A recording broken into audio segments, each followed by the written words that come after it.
10 तक हमने कर लिया था, इलस्ट्रेशन 11 से हम स्टार्ट करते हैं. Identify which of the following transactions are operating activities, investing activities, financing activities and cash. चारों चीज़ में से हमें बताना है. फर्स्ट वाला सेल ऑफ इन्वेस्टमेंट्स क्या होगा, बताते जाइए. Investing. Investing activities, sale of investments यहाँ पे इन्वेस्टिंग एक्टिविटी होगा. Second, dividend received on shares, financing. Financing, नहीं, बिल्कुल ठीक इन्वेस्टिंग है. Investing. Interest received on investments, investing. Interest received on investments investing activity होगा, क्योंकि जब हम इन्वेस्टमेंट करते हैं तो हम हमारा पैसा इन्वेस्ट कर रहे हैं कहीं पे, तो इन्वेस्टिंग एक्टिविटी है. अब उस एक्टिविटी से रिलेटेड कोई भी इनकम हो, कोई भी एक्सपेंस हो, वो सब भी उसी टाइप की एक्टिविटी में ही आएगा. तो इन्वेस्टमेंट में इन्वेस्ट करना इन्वेस्टिंग है, इसलिए उसका इंटरेस्ट भी इन्वेस्टिंग एक्टिविटी में आएगा. Rent received by a real estate company. Operating. Okay, so real estate company वो कंपनी है जिसका काम घर, मकान या दुकान, शॉपिंग मॉल्स, इन सबको खरीद के बेचना है. जो भी बिल्डिंग्स होती है उन्हें ख़रीद के बेचना है या ख़रीद करके और उनको किराए पे देना, ये इसका रियल एस्टेट कंपनी का काम होता है. तो ये इनका मेन काम है. रियल एस्टेट कंपनी का मेन काम यही है कि किराया मिलना है. इन्हें जो भी बिल्डिंग्स है ख़रीद के किराए पे देंगे, उसका किराया मिलेगा, इसलिए ये ऑपरेटिंग एक्टिविटी है. इसलिए ऑपरेटिंग एक्टिविटी है. अगर कोई और कंपनी होती तो ये ऑपरेटिंग एक्टिविटी नहीं होती. Rent received by manufacturing company,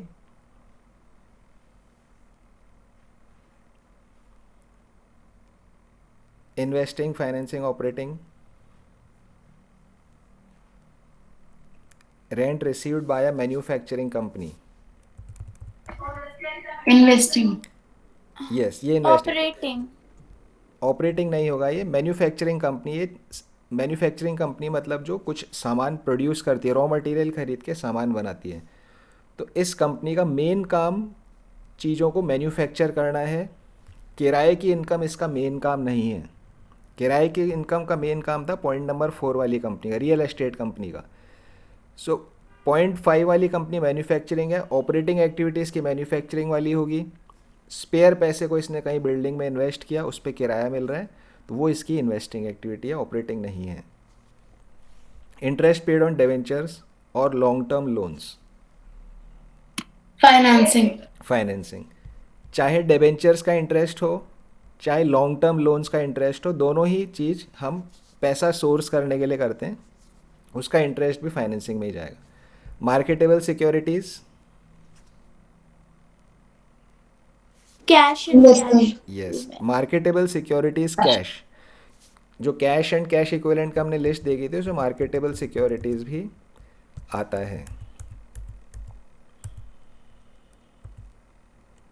ये हमारा शॉर्ट टर्म इन्वेस्टमेंट्स, ये मार्केटेबल सिक्योरिटीज़ है, ये कैश इक्विवेलेंट के अंदर आता है. तो this is cash.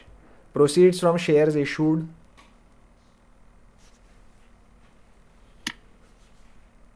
Financing. Financing. Proceeds from shares issued का मतलब है कि जो हमने शेयर इशू किए उससे जो हमें पैसा मिला, वो उसकी यहाँ बात हो रही है. बेसिकली इशू ऑफ शेयर्स है ये. तो proceeds from shares issue is issue of shares.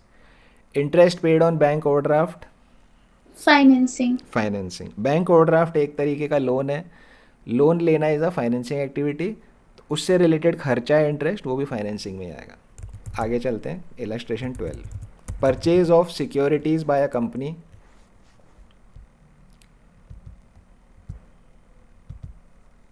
Investing. Investing. Securities जो होती है या तो शेयर्स हो सकते हैं, डिबेंचर्स हो सकते हैं, बॉन्ड्स हो सकते हैं, या गवर्नमेंट सिक्योरिटीज़. चारों चीज़ें सिक्योरिटीज़ में ही आती है. Shares, debentures, bonds, government securities. तो अगर हम खरीद रहे हैं ये चीज़ को, तो ये हमारे लिए एक इन्वेस्टिंग एक्टिविटी है. क्वेश्चन ने हमें सिर्फ फाइनेंसिंग एक्टिविटी निकालने के लिए बोला है, तो आंसर में वो सिर्फ फाइनेंसिंग वाली बताएगा, बट हम सारी डिस्कस करेंगे. और क्वेश्चन ने ये नहीं बोला कि ये फाइनेंस कंपनी है या नॉन फाइनेंस कंपनी है. अगर उस पर क्वेश्चन साइलेंट होता है तो हम यही मानते हैं कि वो नॉन फाइनेंस कंपनी है. Brokerage paid for the above purchases, operating. Why operating,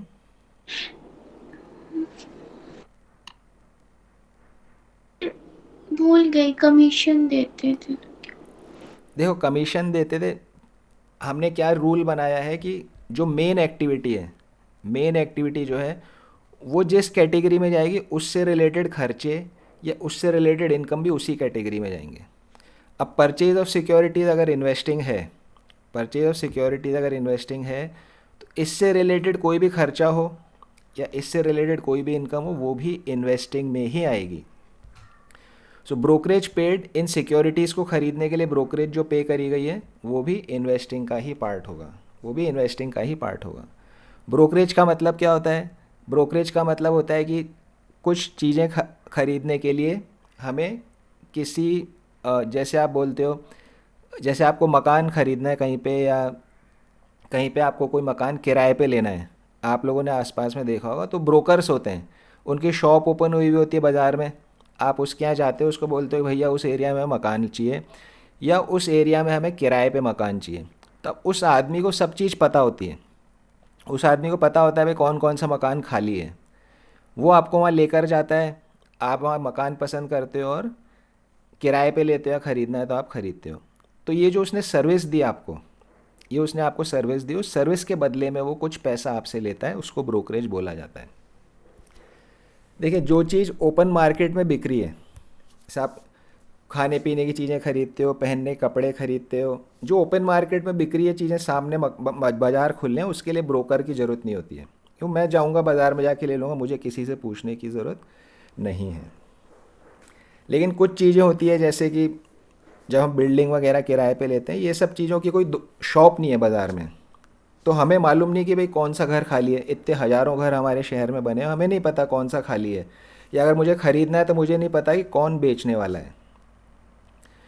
तो जो भी बेचने वाला होता है या ख़रीदने वाला होता है वो ब्रोकर के पास जाकर और अपना नाम लिखवा देता है कि जी मुझे घर ख़रीदना है, मुझे घर बेचना है, मुझे रेंट पे चाहिए, मुझे रेंट पे देना है। ब्रोकर के पास फिर क्या सबका डेटा हो जाता है इकट्ठा, अच्छा इस आदमी को ख़रीदना है, इसको बेचना है, इसको किराए पे देना है, इसको किराए पे लेना है, तो ये पूरी उसके पास लिस्ट बन जाती है, उनको दोनों लोगों को मिला देता है कि भाई आपको ख़रीदना है, आपको बेचना है, आप दोनों बात कर लो, आपको पसंद आ जाए, आपको रेट सही लगे तो आप दोनों ट्रांजैक्शन कर लो। अब जो उसने बायर सेलर को मिलाया, वहाँ आपको ले जाके उसने मकान दिखाया, ये सब उसने आपको सर्विस प्रोवाइड करी है बेसिकली, तो उस सर्विस के अगेंस्ट वो थोड़े पैसे अपनी मेहनत के लेता है, उस मेहनत के पैसे को ब्रोकरेज बोला जाता है। तो जैसे मैंने आपको मकान का एग्जांपल दिया, जब सिक्योरिटीज़ खरीदते हैं, ये भी बाज़ार में ऐसा नहीं कि कहीं भी जाकर आप खरीद लो, ऐसा नहीं है, इसके लिए भी कुछ ब्रोकर के पास जाना पड़ता है, उसके थ्रू आप चीज़ को खरीद सकते हो। तो ब्रोकरेज सिक्योरिटी खरीदने से रिलेटेड ही खर्चा है। Next, sale of securities by a company. Cash and cash equivalents. ये कैश कैसे हो गया रिम्मी? सिक्योरिटीज परचेज करते हो तब कौन सी एक्टिविटी होती है? Sir financing. ओहो,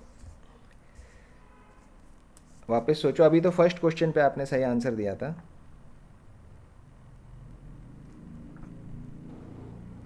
पॉइंट नंबर 1 कौन सी टाइप की एक्टिविटी सर है? इन्वेस्टिंग। इन्वेस्टिंग। तभी फाइनेंसिंग कैसे हो गया? पुराने साल का पढ़ा हुआ सब भूल गए क्या? नए साल में नई चीज़ याद आ रही है? No sir. ओके, चलो मैं जस्ट मजाक कर रहा था। सो सेल ऑफ सिक्योरिटी, जब सिक्योरिटी हमने खरीदी तो इन्वेस्टिंग है, जब उसको बेचेंगे तो भी वो इन्वेस्टिंग ही रहेगी। तो एक बार हम एक लिस्ट बना लेते हैं इसकी छोटी सी, तो आपको अच्छे से समझ आ जाएगा। देखिए, purchase of security, purchase of security, जब भी हम कोई सिक्योरिटी खरीदेंगे तो this is my investing activity. इससे रिलेटेड एक्सपेंस, इससे रिलेटेड एक्सपेंस जैसे ब्रोकरेज, ये भी इन्वेस्टिंग में रहेगी। इससे रिलेटेड इनकम जैसे कि सिक्योरिटीज़ पे आपको डिविडेंड मिलेगा या आपको मान लीजिए इंटरेस्ट मिलेगा, ये भी इन्वेस्टिंग में ही रहेगी। और इस खरीदी हुई सिक्योरिटी को जब हम बेचेंगे, सेल ऑफ सिक्योरिटीज़, तो ये भी इन्वेस्टिंग में रहेगी। तो पूरा का पूरा सर्किल जो इन्वेस्टिंग में रहेगा, ये सिक्योरिटी खरीदना इन्वेस्टिंग है, तो उस खरीदी हुई सिक्योरिटी को बेचोगे वो भी इन्वेस्टिंग है। उससे रिलेटेड अगर कोई खर्चा होगा वो भी इन्वेस्टिंग है। उससे रिलेटेड अगर कोई इनकम होएगी तो वो भी आपकी इन्वेस्टिंग में ही आएगी। तो पूरा का पूरा रिलेटेड चीज़ सब इन्वेस्टिंग के अंदर आएगा। Dividend paid to share holders, Investing. Financing. Financing. Again आपने गलत बोल दिया रिम्मी। शेयर होल्डर्स को डिविडेंड पे कर रहे हैं मतलब हमने शेयर्स इशू किए थे, शेयर्स इशू किए थे, इसी चीज़ में बनाते हैं हम issue of shares. Share issue करना इज अ फाइनेंसिंग एक्टिविटी। क्या शेयर इशू करने से रिलेटेड कोई खर्चे होते हैं? यस, खर्चे होते हैं, जैसे कि अंडर राइटिंग कमीशन। हमने पढ़ा था अंडर राइटिंग कमीशन होता है, इसको इधर लिख देते हैं नीचे। तो ये फाइनेंसिंग में रहेगा। क्या शेयर इशू करने से रिलेटेड और कोई खर्चा है हमारा? यस है, डिविडेंड पे करना पड़ता है, तो ये भी हमारा फाइनेंसिंग एक्टिविटी में ही रहेगा। शेयर इशू करते हैं, इससे कोई इनकम होती है? इससे कोई इनकम नहीं होती है। हमने शेयर इशू किया, इससे हमारी कोई इनकम नहीं है, तो ये रेलेवेंट नहीं है। जो शेयर इशू किए थे अब इसका पैसा हम वापस चुकाएंगे, तो ये दो चीज़ हो सकती है, बायबैक ऑफ शेयर्स या फिर रिडेम्पशन ऑफ प्रेफरेंस। ये इस ट्रांजैक्शन को क्लोज कर रहा है, तो ये भी हमारा फाइनेंसिंग एक्टिविटी रहेगा। तो एक्सपेंस है, फाइनेंसिंग रहेगा। इससे रिलेटेड जो इसको जब शेयर इशू किए इसका पैसा लौटाया जा रहा है, बायबैक ऑफ शेयर है, रिडेम्पशन ऑफ प्रेफरेंस शेयर, ये भी फाइनेंसिंग के अंदर ही काउंट होगा। Interest paid on borrowings, Sir, financing. Financing. इसकी भी हम इसी तरह से बना लेते हैं। पहले हम बोरोइंग करेंगे लॉन्ग टर्म लोन्स, लोन लिया हमने, इससे रिलेटेड एक्सपेंस। इसमें भी हम कई बार किसी को ब्रोकरेज दे सकते हैं, ब्रोकरेज या कमीशन भी पे होता है इसमें कभी कभी, या फिर इंटरेस्ट हम पे करते हैं। Brokerage on long term loans, commission on long term loans, interest on long term loans, ये सब का सब फाइनेंसिंग में आएगा। ये तो हमने लोन दिया है तो इस पर इनकम कुछ नहीं होगी, दैट इज़ निल। अब इस लॉन्ग टर्म लोन को हम रीपे करेंगे, repayment of long term loans, तो ये हमारा फाइनेंसिंग में आ जाएगा। जैसे लॉन्ग टर्म लोन्स है इसी तरह से डिवेंचर भी हो सकता है, वो भी एक तरह का लोन ही है। तो डिवेंचर के केस में हम क्या लिख देंगे? रीपेमेंट ऑफ डिवेंचर्स, ये भी फाइनेंसिंग एक्टिविटी में ही आएगा, रीपेमेंट ऑफ डिवेंचर्स। डिवेंचर्स कई बार इक्विटी शेयर में कन्वर्ट हो जाता है, डिवेंचर्स कई बार conversion of debentures into equity share, debenture का इक्विटी शेयर बन जाता है। ये कौन सी एक्टिविटी में आएगा? Conversion of debentures into equity shares, ये किस में आएगा? ऑपरेटिंग, इन्वेस्टिंग या फाइनेंसिंग? हम डिस्कस कर चुके हैं, पीछे एक पॉइंट आया था, डिबेंचर्स का रीपेमेंट करने का टाइम आया तो रीपेमेंट ना करके उनको इक्विटी शेयर में कन्वर्ट कर दिया गया कि भाई आपके पास में 1000 रुपये के डिबेंचर थे, Financing. आप 1000 रुपये हम देंगे नहीं, आप उसको इक्विटी शेयर में कन्वर्ट कर देते हैं। डिबेंचर के अरे लिए इधर कुछ नहीं होगा। यस, ये कुछ नहीं होगा, क्यों? यार पैसा ना तो इनफ्लो हो रहा है ना आउटफ्लो हो रहा है। डिबेंचर था उसके पास में, डिबेंचर के लिए उसको इक्विटी शेयर पकड़ा दिया, तो डिबेंचर ले लिया कंपनी ने, इक्विटी शेयर दे दिया, कैश तो कहीं ना तो गया ना कहीं आया। तो ये आपका लोन से रिलेटेड साइकिल है। पहली दोनों चीज़ें फाइनेंसिंग एक्टिविटी है, बट ये तीसरी चीज़ कुछ भी नहीं है, कैश फ्लो स्टेटमेंट में आएगी ही नहीं। श्रेया को समझ आ रहा है? श्रेया आवाज़ आ रही है आपको? चलिए नेक्स्ट क्वेश्चन पे चलते हैं। Loans and advances made, Investing. Investing, हमने पैसा दिया है, हमने किसी को पैसा दिया है तो it is investing. Receipt of loans and advances made, Investing. Investing. पहले हमने लोन्स एंड एडवांसेस दिए थे, अब उसका पैसा हमें वापस मिल गया. इसकी अगर हम साइकिल यहाँ पे लिखते हैं,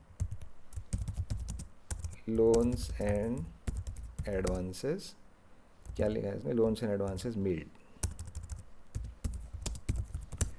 ये हमारा यहाँ पर इन्वेस्टिंग एक्टिविटी है. इससे रिलेटेड अगर कुछ एक्सपेंस है तो वो यहाँ पर आएगा. अगर इससे रिलेटेड कुछ इनकम है, इनकम होती है, इस पर हमें इंटरेस्ट मिलता है, तो ये हमारा इधर आएगा. और फिर यहाँ पर हम क्या लिख रहे हैं, receipt of loans and advances में, जो लोन्स एंड एडवांसेस दिए उसका पैसा हमें वापस मिल गया, रिसिप्ट हो गई वापस, तो ये भी इन्वेस्टिंग एक्टिविटी में ही आएगा. एक्सपेंसेस इसमें कुछ होता नहीं है, नील होगा. पर अगर कुछ ऐसा लिखा हुआ आ जाए एक्सपेंस कि लोन्स एंड एडवांसेस से रिलेटेड कुछ खर्चा किया है, तो इन्वेस्टिंग में आएगा. चलिए नेक्स्ट क्वेश्चन पे चलते हैं. Illustration 13. Classify the following transaction as operating activity for finance, non finance. Operating वाली कौन कौन सी वो बतानी है, तो हम सारी कोई डिस्कस कर लेते हैं. सबसे पहले हम करेंगे बात नॉन फाइनेंस वाली के लिए. नॉन फाइनेंस वाले के लिए फर्स्ट वाली बोलिए, purchase of securities of a company for resale. Investing. Purchase of securities of company for resale is an investing act, बिल्कुल ठीक है. Second part, brokerage paid for the above purchase, Investing. बिल्कुल ठीक है.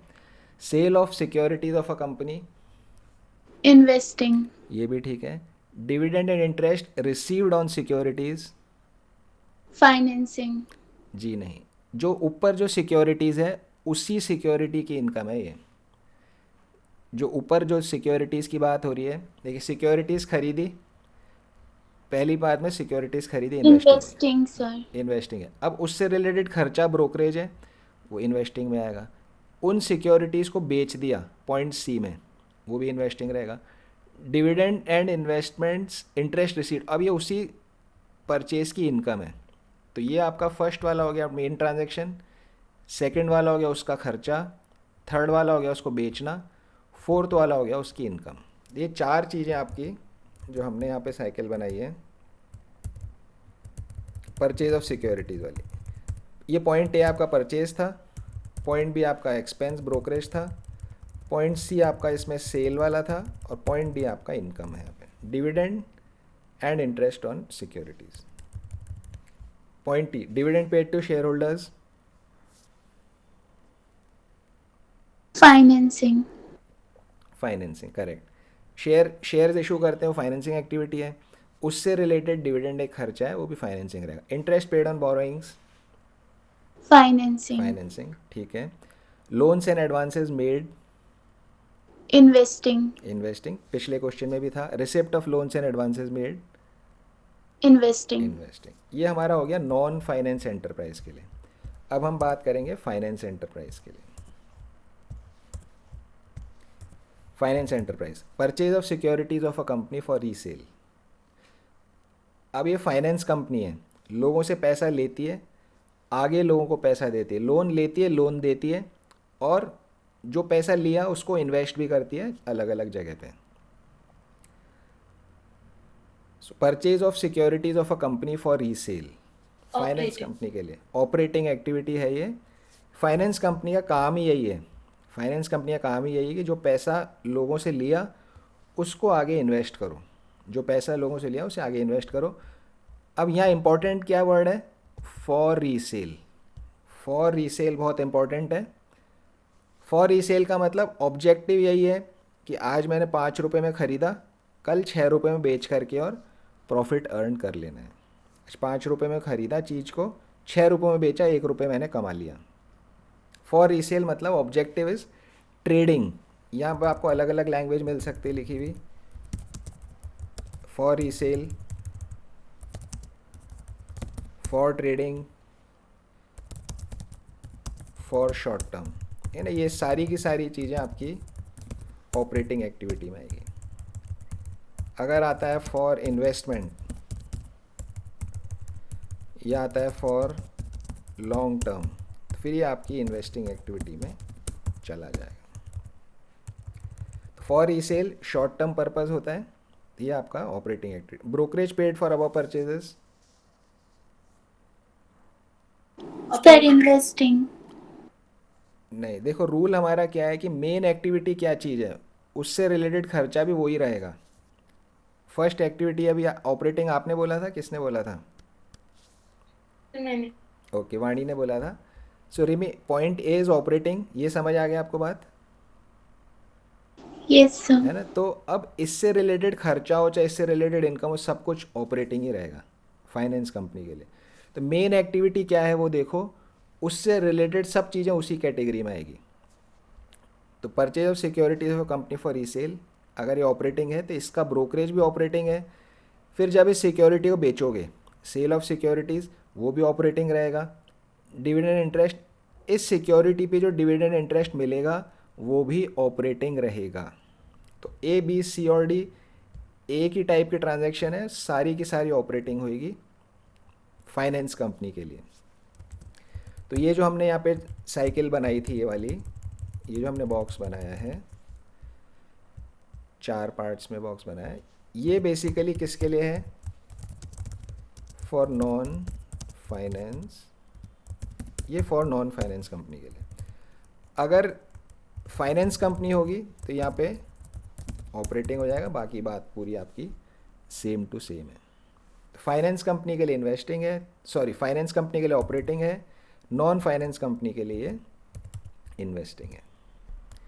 Point E, dividend paid to share holders,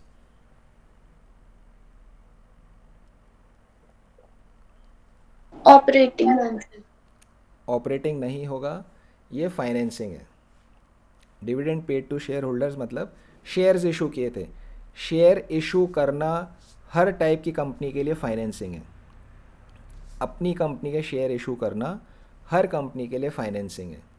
अब financing है तो dividend paid भी फाइनेंसिंग में ही रहेगा। समझ आया रेमी? Yes. ओके जी। इंटरेस्ट पेड ऑन बोरोइंग्स,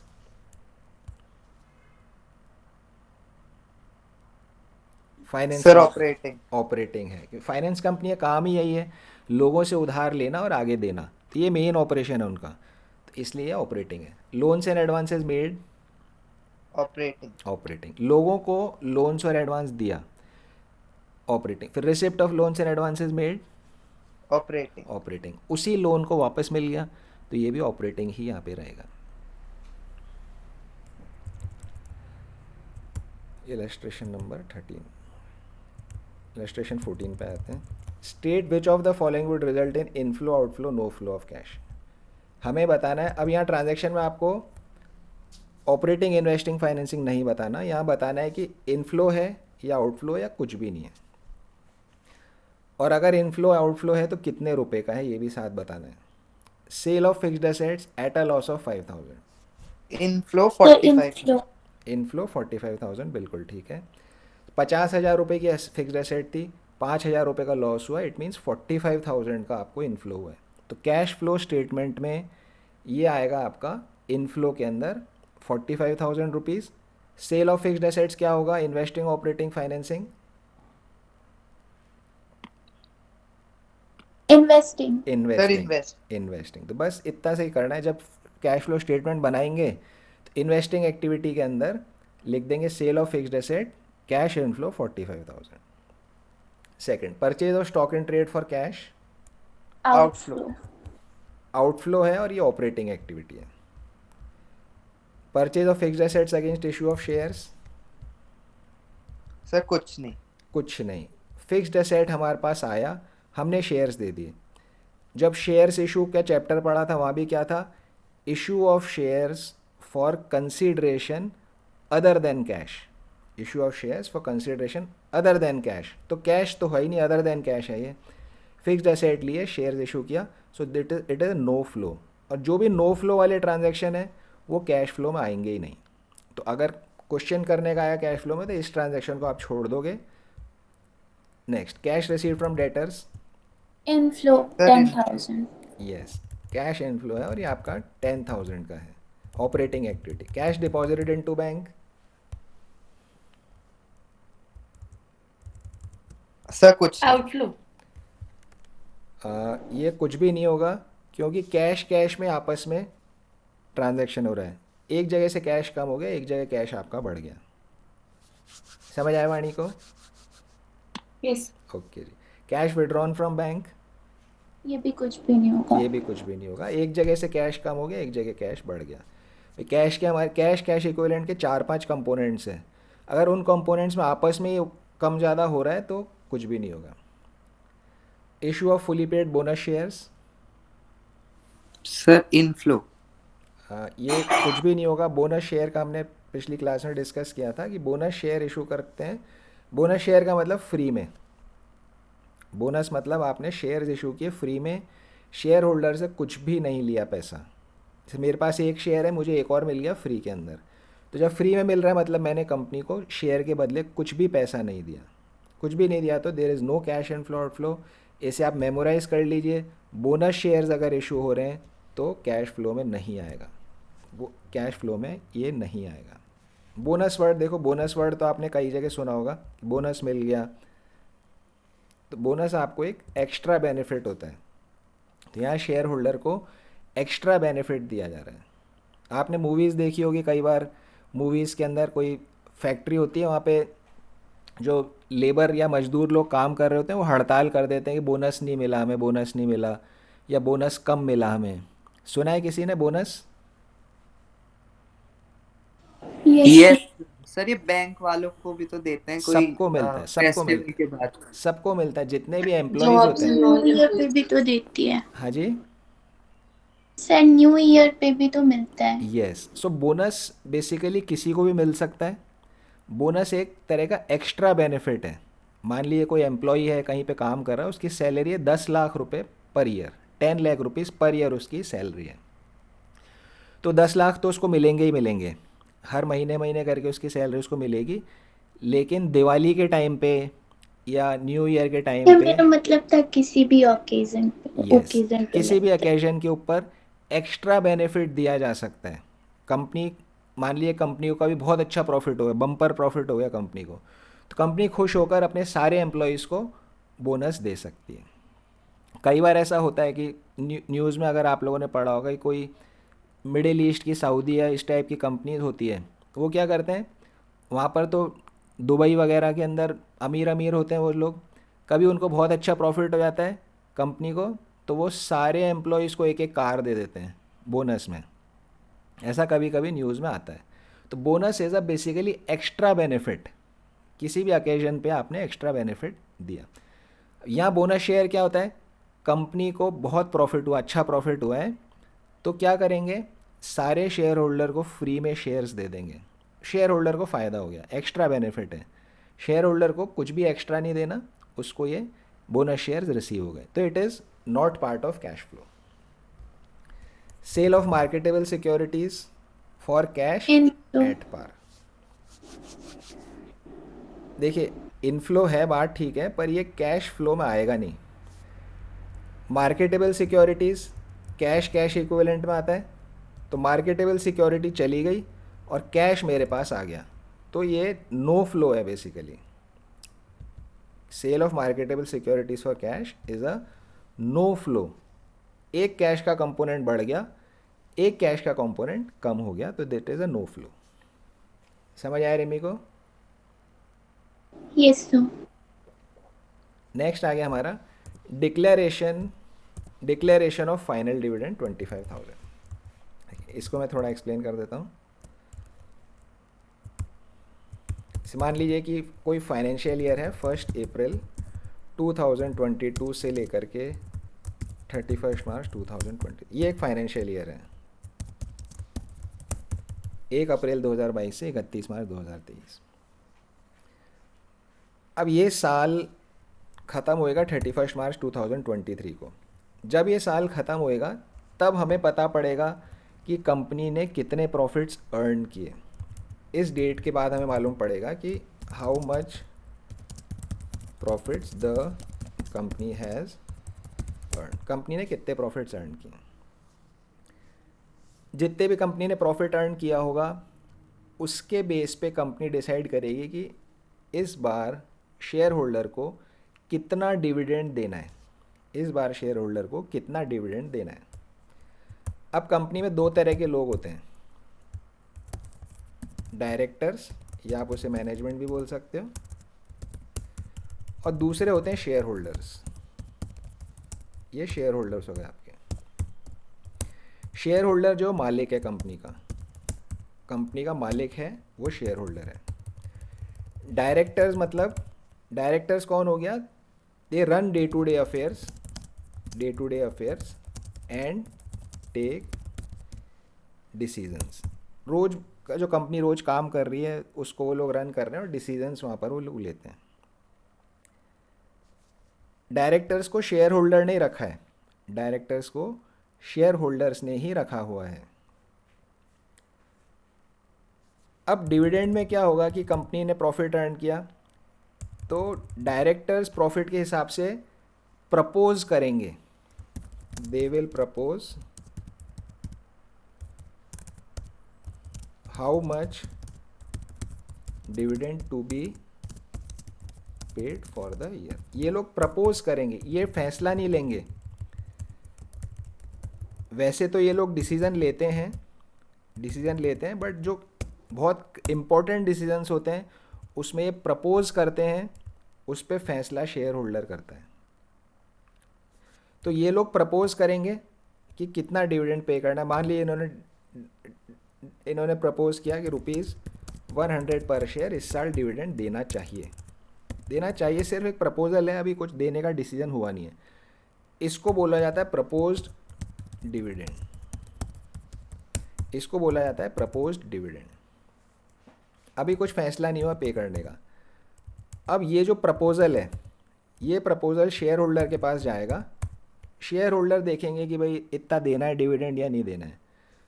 वो इस प्रपोज़ल को एक्सेप्ट भी कर सकते हैं, वो इस प्रपोज़ल को रिजेक्ट भी कर सकते हैं, या वो इस डिविडेंड को कम भी कर सकते हैं। बोल दें नहीं यार इस बार तो प्रॉफिट हुआ है पर पैसे की ज़रूरत पड़ेगी, ₹100 पर शेयर नहीं ₹60 पर शेयर ही देना है। वो कम भी कर सकते हैं। सो दे कैन एक्सेप्ट, रिजेक्ट या फिर रिड्यूस। एक्सेप्ट कर सकते हैं, रिजेक्ट कर सकते हैं, कम कर सकते हैं, बढ़ा नहीं सकते। बढ़ाने वाली चीज़ अभी आप छोड़ दीजिए, वो लॉ की बात है, आगे कॉलेज में आप पढ़ोगे। तो जब ये एक्सेप्ट कर लेते हैं, अभी हम मान के चल रहे हैं उन्होंने एक्सेप्ट कर लिया।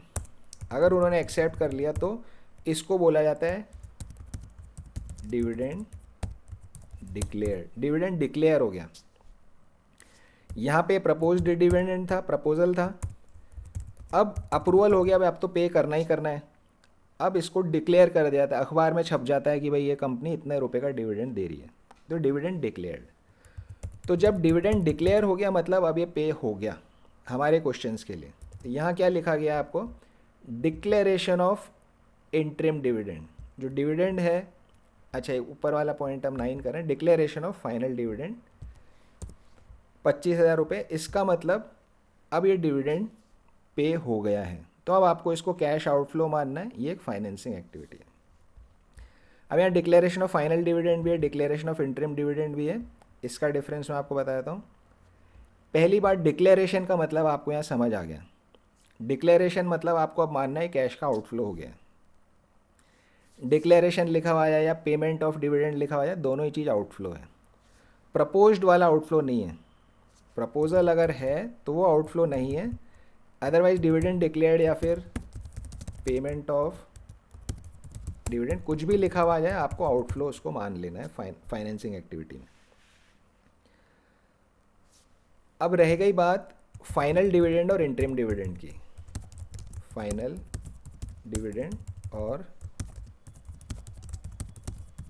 इंटरिम डिविडेंड की यहाँ पे बात रह गई। अब देखिए, मान लीजिए कि आपके बोर्ड के एग्ज़ाम है, आपने अपने मम्मी पापा, आपको अच्छे नए नए तरह कपड़े पहनने का बहुत शौक़ है, आपने अपने मम्मी पापा से एग्रीमेंट करा रखा है कि अगर मैं बोर्ड में अच्छे मार्क्स लेकर आया या बोर्ड में मैं अच्छे मार्क्स लेकर आए तो आप मुझे 10 ड्रेसेस दिलाओगे, 10 नई तरह की ड्रेसेस दिलाओगे मेरी पसंद की। तो उन्होंने भी आपको बोल दिया ठीक है, अगर बोर्ड में तू 90% मार्क्स लेके आया तो तुझे 10 ड्रेसेस हम दिलाएंगे। तो 10 ड्रेस आपका वहाँ पे रिवॉर्ड हो रहा है। बट अब आप भी छोटे ही हो, 31 मार्च 2023, मतलब आपका रिजल्ट तो मई तक आएगा, मई तक किसको सब्र है? किसी को भी सब्र नहीं है कि भाई 10 ड्रेस तब मिलेगी। तो आपने फिर क्या, एक नया प्रपोजल मम्मी के कान में डाला कि 10 ड्रेस एक साथ वहाँ पे आप दिलाओगे, उसकी जगह मुझे साल के बीच में एक एक ड्रेस दिला दिया करो। मम्मी बोलेगी कि भाई ये तो मार्क्स तो आए नहीं, कैसे किस बिहाफ पे दिलाएंगे? आपने बोला भाई स्कूल में जो हमारे क्वार्टरली हाफ ईयरली होते हैं या प्री बोर्ड होते हैं, उसमें मैं अगर 90% मार्क्स ला रही हूँ तो आप मुझे ड्रेस दिला दिया करो बीच बीच में 10 में से एक एक करके। ठीक है, मम्मी ने बोला ओके। तो अब क्या हो रहा है आपको, इंट्रिम, इंट्रिम मतलब बीच में, इंट्रिम मीन्स बीच में। तो जब साल आपका चल रहा है आपको एक एक ड्रेस बीच बीच में दिला देते हैं जब भी आप स्कूल के इंटरनल एग्ज़ाम में अच्छे मार्क्स लाते हो, दैट इज़ इंट्रिम। और फाइनल कब होएगा? जब फाइनल बोर्ड का रिजल्ट आएगा, जब बची हुई सारी ड्रेस आपको उस वक्त दिला दी जाएगी। तो यहाँ पे भी यही होता है। वैसे तो प्रॉफिट 31 मार्च के बाद मालूम पड़ेगा, लेकिन कंपनी चल रही है, मालूम तो पड़ ही जाता है भाई इस बार सेल अच्छी हो रही है, प्रॉफिट अच्छा होने वाला है, दिख जाता है। तो ड्यूरिंग द ईयर भी कभी कभी डिविडेंड डिक्लेयर कर दिया जाता है, थोड़ा सा, पूरा नहीं, थोड़ा थोड़ा डिक्लेयर कर दिया जाता है, तो उसको बोलते हैं इंटरिम डिविडेंड। और जब साल पूरा ख़त्म हो जाएगा, जब डिविडेंड जो डिक्लेयर होगा उसको बोलते हैं final dividend. Interim dividend, final dividend meaning अलग है। हमारे कैश फ्लो के क्वेश्चन के हिसाब से दोनों का ट्रीटमेंट सेम है, वो भी डिविडेंड है, ये भी डिविडेंड है। तो दो बातें देखने की हो गई, फाइनल या इंटरिम, और दूसरी बात देखने की हो गई प्रपोज्ड है या डिक्लेयर्ड है। ये डिविडेंड से रिलेटेड बात आपको ध्यान रखनी है। समझ आया रेमी? Yes sir. श्रेया को समझ आया है? वाणी को समझ आ गया? Yes, sir. ओके। सो ये हमारा पॉइंट नंबर 11 भी हो गया। Declaration of interim dividend financing activity है, आउटफ्लो है। Sale of current investments, sale of current investments क्या होगा इसमें? देखिए, करंट इन्वेस्टमेंट्स जो शॉर्ट टर्म इन्वेस्टमेंट्स होता है इसी को करंट इन्वेस्टमेंट बोला जाता है। मार्केटेबल सिक्योरिटी करंट इन्वेस्टमेंट या शॉर्ट टर्म इन्वेस्टमेंट। तो ये कैश कैश इक्विवेलेंट है, ये आपका कैश कैश इक्विवेलेंट है। इन्वेस्टमेंट चला गया, कैश आ गया, कोई इनफ्लो आउटफ्लो यहाँ पे नहीं है। Point number 13, increase in bank overdraft, inflow. Inflow. Okay, और कौन सी एक्टिविटी है?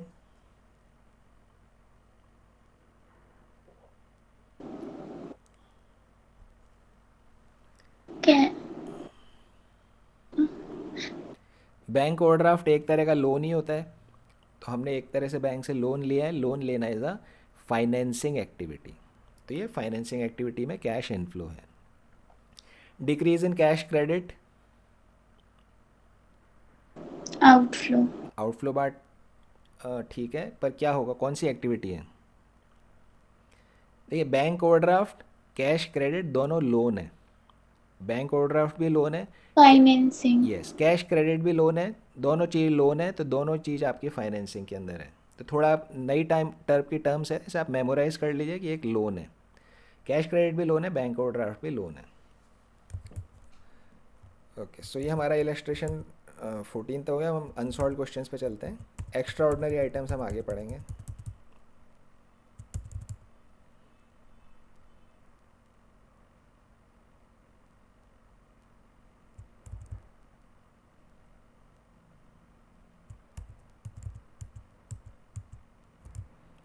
Exercise question number 1।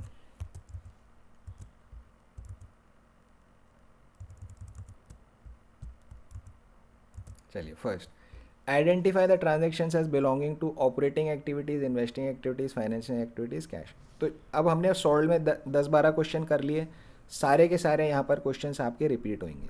कुछ नया आया तो हम डिस्कस कर लेंगे। तो इसमें हमें ऑपरेटिंग, इन्वेस्टिंग, फाइनेंसिंग बतानी है। फर्स्ट वाला, cash sale of goods, operating. Operating. Point B, cash received against revenue for services rendered,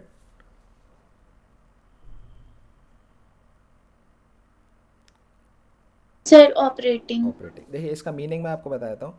cash received, पहली बात तो कैश मिला, अगेंस्ट, किसके अगेंस्ट मिला? Revenue from services rendered. Services rendered मतलब ये कंपनी कौन सी है? जो कुछ सर्विस देने वाली कंपनी है। सर्विस देने वाली कंपनी है, कोई एडवोकेट की कंपनी है या कोई आर्किटेक्ट की कंपनी है, इंजीनियरिंग कंपनी है, सर्विसेज देती है। तो वो सर्विसेज आपने दी, उसके अगेंस्ट आपको पैसा मिला। बेसिकली सेल है ये, सर्विस कंपनी की सेल है ये। सेल ऑफ गुड्स वाले के लिए सेल ऑफ गुड्स होता है, सर्विस वाले के लिए रेवेन्यू फ्रॉम सर्विसेज है, रेवेन्यू फ्रॉम ऑपरेशंस, और शॉर्ट में आप इसे बोल सकते हैं रेवेन्यू फ्रॉम ऑपरेशंस है। कैश मिला आपको तो it is an operating activity. Point C, cash purchase of goods, operating. Operating. Point D, cash paid against services taken, operating. Operating. क्या मीनिंग होगा इसका? कोई एग्जाम्पल बना सकता है?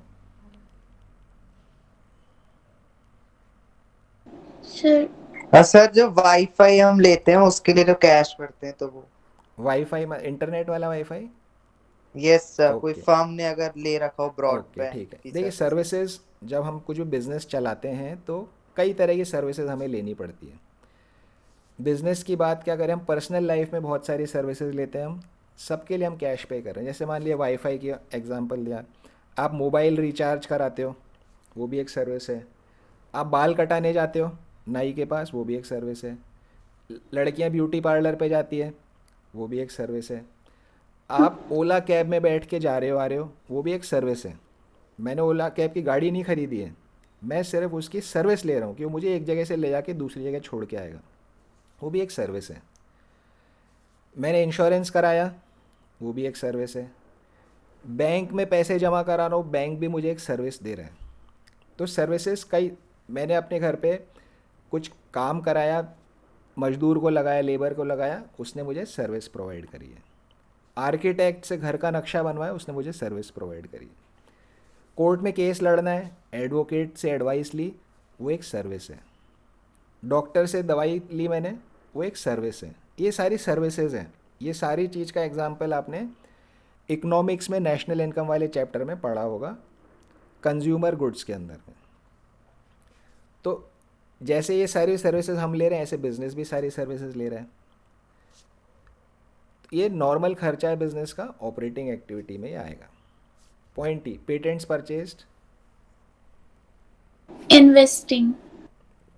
Investing, correct. So intangible asset हमने यहाँ परचेज किया है। Marketable securities, sir cash. Cash. Marketable securities cash का पार्ट है। Bank overdraft, financing. Financing. Bank overdraft, cash credit दोनों फाइनेंसिंग है। Proceeds from issue of debentures, financing. Financing. Purchase of shares, investing. Investing. यहाँ confuse नहीं होना, issue of shares financing है, purchase of shares मतलब किसी और कंपनी के शेयर हमने खरीदे, so it is an investing activity. Repayment of long term loan, financing. Financing. Commission received,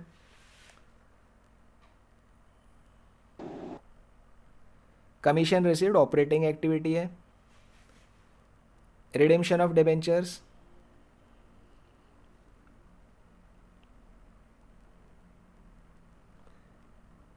sir financing. Financing. Redemption of debentures देखिए हमने यहाँ भी इसको लिखा हुआ है, लॉन्ग टर्म लोन्स या डिबेंचर्स में।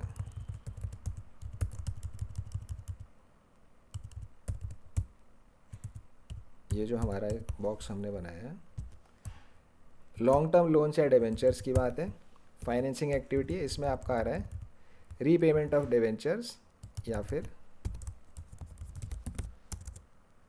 रिडेम्पशन ऑफ डिबेंचर्स, ये आपका फाइनेंसिंग एक्टिविटी का पार्ट है। नेक्स्ट आ गया आपका इंटरेस्ट ऑन डिबेंचर्स, सर ये भी ये फाइनेंसिंग। भी फाइनेंसिंग। ये भी हमारा इधर आ रहा है, इंटरेस्ट जो हम पे करते हैं, ये फाइनेंसिंग एक्टिविटी है। Interest on investments, investing. Investing. ये हमको इंटरेस्ट मिला है, और इंटरेस्ट ऑन डिबेंचर में हमने इंटरेस्ट पे किया है। Point number, income tax paid,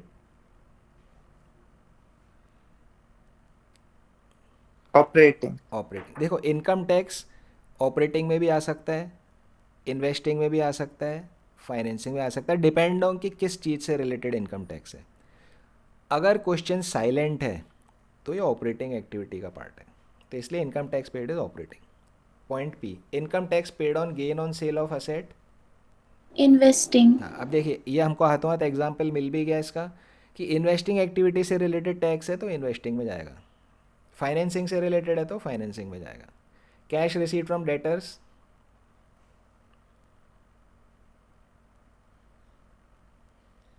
operating. Operating. Cash paid to creditors, operating. Operating. दोनों चीज़ ऑपरेटिंग है। चलिए question number 2, classify the following transactions as operating activities for a finance company and a non finance company. पहले हम non finance की बात करते हैं। Purchase of shares on stock exchange operating है या नहीं है?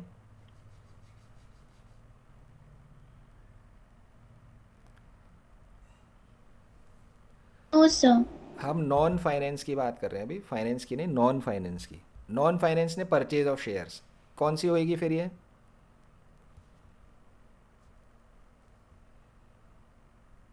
अगर ऑपरेटिंग नहीं है तो फिर कौन सी होगी?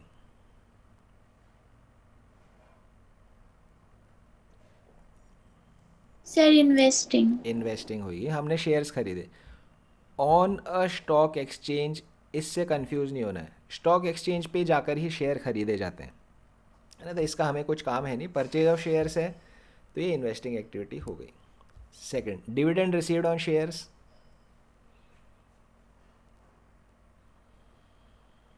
Investing. इन्वेस्टिंग। हमने शेयर खरीदे, हमें डिविडेंड मिला, investing. Dividend paid on shares,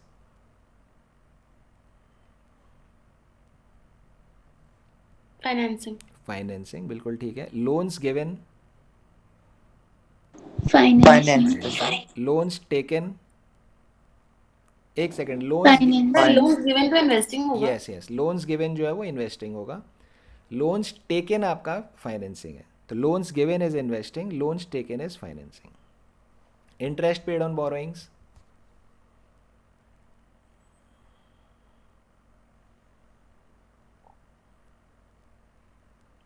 interest paid on borrowings होगा आपका फाइनेंसिंग एक्टिविटी। बोरोइंग करी आपने, बोरो किया मतलब लोन लिया आपने, लोन लेना इज़ अ फाइनेंसिंग एक्टिविटी।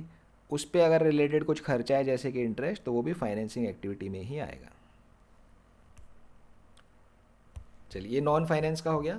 अब आई बात फाइनेंस कंपनी। फाइनेंस कंपनी के लिए purchase of shares on a stock exchange,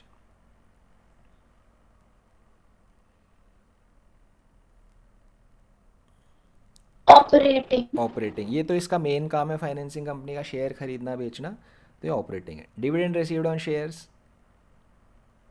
operating. Operating, क्योंकि मेन एक्टिविटी ऑपरेटिंग है, उससे रिलेटेड इनकम भी ऑपरेटिंग होगी। Dividend paid on shares, operating. जी नहीं, ये ऑपरेटिंग नहीं होगा, ये फाइनेंसिंग है।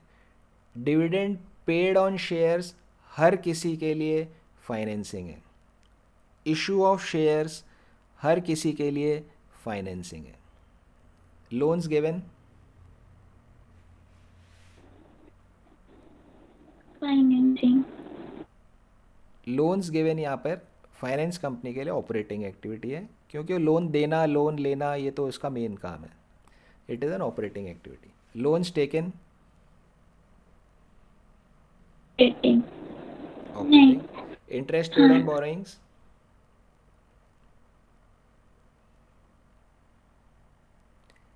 इंटरेस्ट पेड ऑन बोरोइंग्स, ये भी Finance. फाइनेंस कंपनी के लिए ऑपरेटिंग एक्टिविटी है। फाइनेंस कंपनी का काम क्या है? पैसे लेना, एक जगह से लोन ले दूसरे के लोन दो, तो उससे रिलेटेड खर्चा भी ऑपरेटिंग ही होगा, तो this is an operating activity, ये ऑपरेटिंग एक्टिविटी है। सो जब फाइनेंस कंपनियां करते हैं थोड़ा सा कन्फ्यूज़न होता है, तो आप एक बार वापस सॉल्व और अनसॉल्व सारे क्वेश्चंस को रिवाइज करिए फाइनेंस कंपनी के। इस बार आप करोगे तो आपको कन्फ्यूज़न सारे दूर हो जाएंगे। 2 बार हमने कर लिया, तीसरी बार आप खुद करोगे तो आपका कन्फ्यूज़न दूर हो जाएगा। अगर किसी पॉइंट पे आपको कन्फ्यूज़न रह जाता है कि नहीं यार ये क्यों ऑपरेटिंग हुआ है, क्यों फाइनेंसिंग हुआ है, तो आप नेक्स्ट क्लास में आप पूछिए, तो I will clarify. Question number 3, state which of the following would result in inflow outflow no flow. Point number D का बताइए।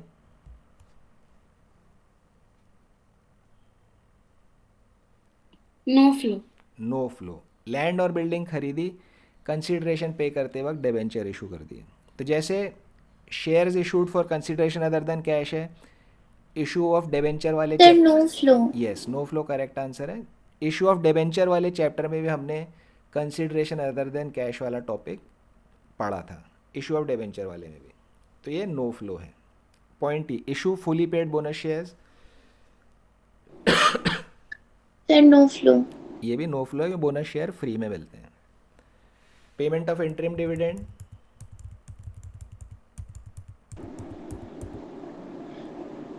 Sir no flow. जी ये नो फ्लो नहीं होगा, ये आउटफ्लो। आउटफ्लो। पेमेंट किया है कंपनी ने डिविडेंड का, तो ये दिस इज एन आउटफ्लो। ठीक है, बाकी सब नॉर्मल है, हम कर चुके हैं। Question 4, for each of the following transactions calculate the resulting cash flow and state the nature of cash flow operating investing financing. तो यहाँ हमें क्या करना है, ऑपरेटिंग इन्वेस्टिंग फाइनेंसिंग बताना है, कितना फ्लो हुआ वो भी बताना है। इनफ्लो आउटफ्लो इसने पूछा नहीं है, बट हम इनफ्लो आउटफ्लो भी यहाँ डिस्कस करेंगे। Point A, acquired machinery for 2,50,000, 2.5 lakh रुपए की मशीन खरीदी, पेइंग 20% बाय चेक, 20% पैसा चेक से दिया, and executing a bond for the balance payable. Executing a bond, bond का मतलब होता है कि आप लिख करके दे देते हो कि हाँ ये पैसा मैं आपको बाद में चुकाऊंगा। बॉन्ड मतलब एक स्टैम्प पेपर पे आपने लिख करके दे दिया, ये पैसा मैं आपको बाद में चुकाऊंगा। सो क्या होगा इसमें बताइए, इनफ्लो है आउटफ्लो है?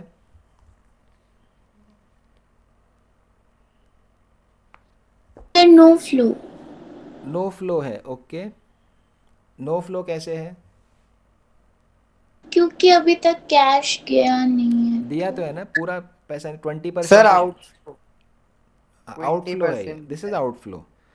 पूरा पैसा 2.5 लाख रुपए नहीं दिया, बात ठीक है, पर 20% तो अभी चेक से दिया ही है हमने। 20% तो अभी दिया, हमने बोला बाकी पैसे बाद में देंगे, उसने बोला कागज़ पे लिख के दे दो, तो हमने कागज़ पे लिख के दे दिया, बाकी पैसे बाद में देंगे। पर 20%, 2,50,000 का 20% इज 50,000, 50,000 रुपये तो अभी पे किया है, चेक से दिया है, तो बैंक अकाउंट में मेरे पैसे कम हुए। कौन सी एक्टिविटी है ये? इन्वेस्टिंग। ये हमारी एक इन्वेस्टिंग एक्टिविटी है। तो इन्वेस्टिंग एक्टिविटी से कैश आउटफ्लो है 50,000 रुपीज़ का। सब चीज़ हमें पता पड़ गई। कैश फ्लो स्टेटमेंट में सिर्फ लिखना होता है बस, एक्टिविटी का नाम और कितने रुपए हैं, प्लस साइन माइनस साइन के साथ में। Point B, paid 2,50,000 to acquire shares in Informa Tech limited and received a dividend of 50,000 after acquisition. Sir 2,50,000 का पहले आउटफ्लो होगा, फिर वो होने के बाद 50,000 का इनफ्लो होगा। ओके, और कौन सी एक्टिविटी होगी? इन्वेस्टिंग। Investing, good. सो इसको हम जब कैश फ्लो स्टेटमेंट बनाएंगे तो हम इसमें दो अलग अलग लाइन लिखेंगे। पहली लाइन लिखेंगे shares of Informa Tech acquired 2,50,000, minus में लिखेंगे क्योंकि वो आउटफ्लो है। नेक्स्ट लाइन में लिखेंगे डिविडेंड ऑन शेयर्स रिसीव्ड 50,000, ये हम प्लस में लिखेंगे। वाणी को समझ आ गया ये? Yes sir. ओके जी। Point number C, sold machinery of original cost of 2 lakh with an accumulated depreciation of 1,60,000 for 60,000 rupees। पहली बात सर इनफ्लो। इनफ्लो है, ओके। इन्वेस्टिंग ऑपरेटिंग फाइनेंसिंग क्या है? इन्वेस्टिंग। इन्वेस्टिंग। इन्वेस्टिंग है, इनफ्लो है, दोनों बात सही है। कितने रुपए का इनफ्लो है? 60,000। 60,000 का। मशीन जो थी वो हमने जब खरीदी तब 2 लाख की खरीदी थी, जब हमने खरीदी तब 2 लाख की खरीदी। आज दिन तक उस पर डेप्रीसिएशन 1,60,000 का कर दिया है। 60,000 रुपये में हमने बेचा, हमें 60,000 रुपये यहाँ पर कैश मिला है। क्या कुछ प्रॉफिट या लॉस हुआ है इसमें? सर प्रॉफिट हुआ है। प्रॉफिट हुआ है। कितने रुपए का प्रॉफिट हुआ है? 20,000। 20,000। कैसे निकालेंगे? डेप्रिसिएशन माइनस कर देंगे ओरिजिनल कॉस्ट में से, एंड जो कॉस्ट मिली है उस पे सेलिंग प्राइस यस, बिल्कुल ठीक है आपका उसमें से उसे आंसर। आपका आंसर ठीक है। देखिए, ये इसका भी हम आगे क्वेश्चंस में भी काम पड़ेगा इस चीज़ का। कुछ भी अगर फिक्स्ड एसेट आप बेच रहे हो उस पर आपको प्रॉफिट या लॉस हो सकता है, प्रॉफिट या लॉस हो सकता है। प्रॉफिट या लॉस कैसे निकालते हैं? सेल वैल्यू, मतलब बेचने से कितना पैसा आया, less WDV of asset. WDV का मतलब return down value, return down value of asset, या इसको आप बुक वैल्यू भी बोल सकते हो। Return down value, return down value का मतलब क्या होता है? परचेज कॉस्ट, मतलब जब ओरिजिनल आपने खरीदा था तब कितने की खरीदी थी, कितने की खरीदी थी, less accumulated depreciation. Purchase cost, मैंने मशीन कितने की खरीदी थी, मैंने मशीन खरीदी थी 2 लाख रुपए की। अब आपको पता है हर साल डेप्रिसिएशन लगता है, कोई भी एसेट हो उसमें हर साल डेप्रिसिएशन लगता है। जब से खरीदी तब से लेकर आज तक कितना डेप्रिसिएशन हो गया, 1,60,000 का। सो दो टर्म्स आएंगी, देखिए दो टर्म्स क्या क्या आएगी। एक तो आएगी एक्यूमुलेटेड डेप्रिसिएशन, मतलब जब से खरीदी तब से लेकर आज तक का डेप्रिसिएशन, और एक टर्म आएगी डेप्रिसिएशन फॉर द ईयर, मतलब सिर्फ इस वाले साल में, करंट ईयर में कितना डेप्रिसिएशन है। 10 साल पहले एसेट्स खरीदी थी, एक्यूमुलेटेड डेप्रिसिएशन पूरे 10 साल का है, और इस साल का, करंट ईयर का 1 साल का डेप्रिसिएशन कितना, डेप्रिसिएशन फॉर द ईयर है। ये दो टर्म्स अलग अलग है। तो सिर्फ डेप्रिसिएशन वर्ड नहीं देखना है, पूरी बात देखनी है, एक्यूमुलेटेड है या फॉर द ईयर है। 2 लाख रुपए की मशीन खरीदी थी, 1,60,000 का आज तक का डेप्रिसिएशन हो गया। अब इस मशीन की कितनी वैल्यू बची, आज इसकी वैल्यू बची 40,000, बुक वैल्यू या फिर रिटर्न डाउन वैल्यू। आज ये मशीन सिर्फ 40,000 रुपये की रह गई बस। आज अगर कोई पूछेगा ये मशीन कितने की है, हम बोलेंगे ये 40,000 रुपये की है। बेचा कितने में, बेचा हमने 60,000 में। तो 40,000 रुपये की चीज़ 60 में बेची, ज़्यादा में बेची तो 20,000 का आपको यहाँ पे प्रॉफिट हो गया। प्रॉफिट ऑन सेल जो है यहाँ पे 20,000 रुपये का आपको हो गया। तो ये कुछ टर्म्स हैं जो हमने जानी, purchase cost, accumulated depreciation, depreciation for the year, profit on sale. अगर ये सेल वैल्यू यहाँ पे 35 होती तो यहाँ पे लॉस होता, लॉस ऑन सेल 5,000, ये लॉस ऑन सेल यहाँ पर होता।